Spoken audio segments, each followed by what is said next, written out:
Shalom Bapak Ibu yang kekasih dalam Tuhan. Selamat pagi, salam sejahtera bagi kita semua. Kita berjumpa kembali lewat Kalimbuang Boba Jemaat Landraki Biringkanaya melalui renungan harian pagi ini. Sebelum kita membaca firman Tuhan, mari kita satu dalam doa. Kita berdoa. Kami bersyukur kepadamu Tuhan pagi ini, karena Tuhan sudah boleh membangunkan kami dengan tubuh yang penuh keberkatan. Memulai akan tugas kami Tuhan hari ini, kami akan melandasinya dengan membaca dan merenungkan firman. Kuasai kami Tuhan, semoga firman ini dapat tertanam baik dalam hati kami. Bersabdalah ya Tuhan, karena kami sudah siap mendengarkan. Dalam Kristus kami berdoa. Amin. Bapak Ibu yang kekasih dalam Tuhan, pembacaan kita pagi ini terambil dari Kejadian pasal 43 ayatnya yang ke-9. Firman Tuhan berbunyi demikian. Akulah yang menanggung dia. Engkau boleh menuntut dia daripadaku, jika aku tidak membawa dia kepadamu dan menempatkan dia di depanmu, maka akulah yang berdosa terhadap engkau untuk selama-lamanya. Demikian bacaan kita, dan lewat bacaan kita saat ini diberikan renungan atau tema, yaitu Yehuda sebagai jaminan. Yehuda sebagai jaminan. Saudara-saudara yang kekasih dalam Yesus Kristus, hari ini adalah merupakan hari yang sangat bersejarah bagi seluruh bangsa Indonesia, karena kita sebagai bangsa Indonesia boleh merayakan akan hari kemerdekaan kita yang ke-75 tahun. Kita bersyukur karena Tuhan memberkati para pejuang bangsa kita yang telah mempertaruhkan darah dan nyawa mereka untuk kemerdekaan bangsa kita. Banyak di antara para pahlawan kita yang gugur dalam medan perjuangan karena cintanya terhadap bangsa ini.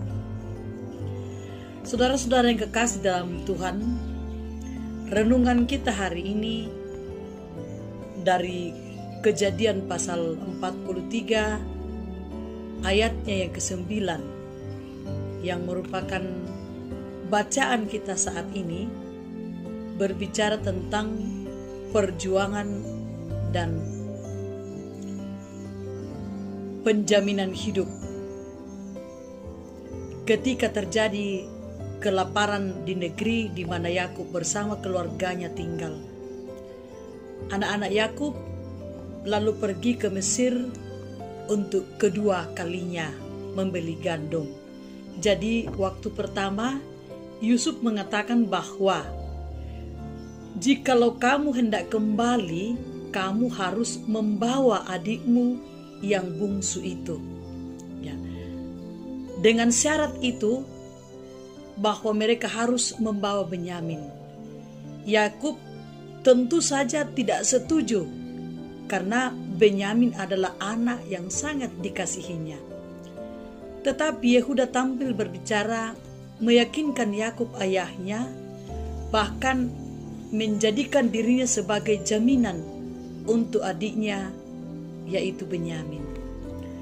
Saudara-saudara yang kekasih dalam Tuhan, Yehuda bertanggung jawab. Ia siap menerima hukuman. Ia siap untuk menerima konsekuensi ketika ia hendak membawa Benyamin ke Mesir. Beban dan tanggung jawab kini ada di pundaknya.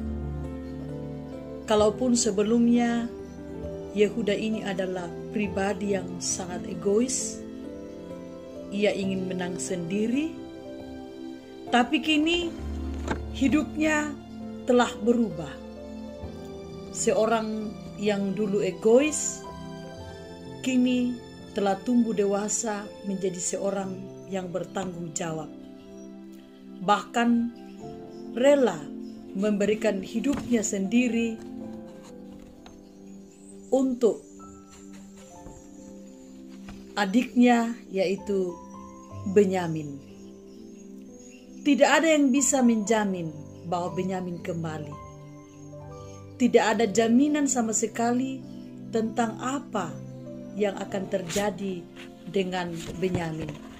Namun Yehuda memberikan ketetapannya bahwa dialah yang akan bertanggung jawab dengan hidup Benyamin.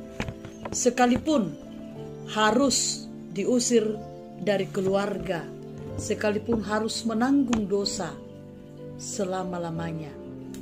Akhirnya di sini hati Yakub luluh dan Yakub mengizinkan mereka ke Mesir dengan membawa Benyamin dan Yehuda sebagai jaminannya.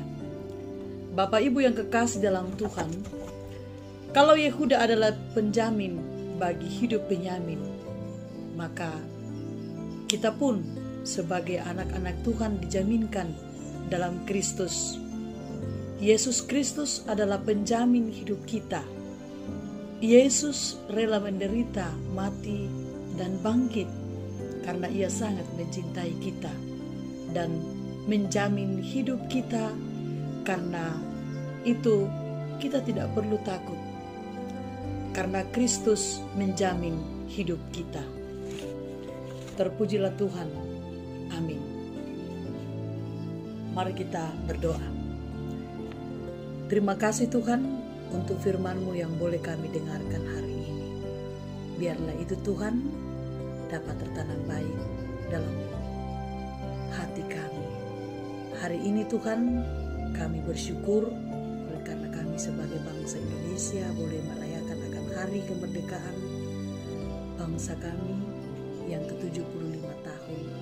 Kami percaya Tuhan, Engkau terus yang akan menyertai kami Tuhan, menjadi bangsa yang kuat, bangsa yang selalu mengandalkan Tuhan dalam kehidupan kami. Sertai kami Tuhan hari ini, teristimewa Tuhan dalam melaksanakan akan kegiatan kami. Tuhan kiranya menolong kami, memberkati kami, sehingga Tuhan apapun yang kami lakukan hari ini berkenan di hadapan hadirat-Mu. Berkati Tuhan jemaat-Mu, jemaat Landraki Biringkanaya. Berkati majelis gereja Tuhan, kiranya dapat mengangkat tugas pelayanan di tengah-tengah jemaat-Mu. Bapa di sorga, sertai bangsa dan negara kami, berkati pemerintah kami, karuniakan hikmat kepada mereka sehingga dapat mengarahkan bangsa kami ke jalan yang Engkau kehendaki. Ini doa kami, dalam nama Tuhan Yesus kami berdoa. Amin.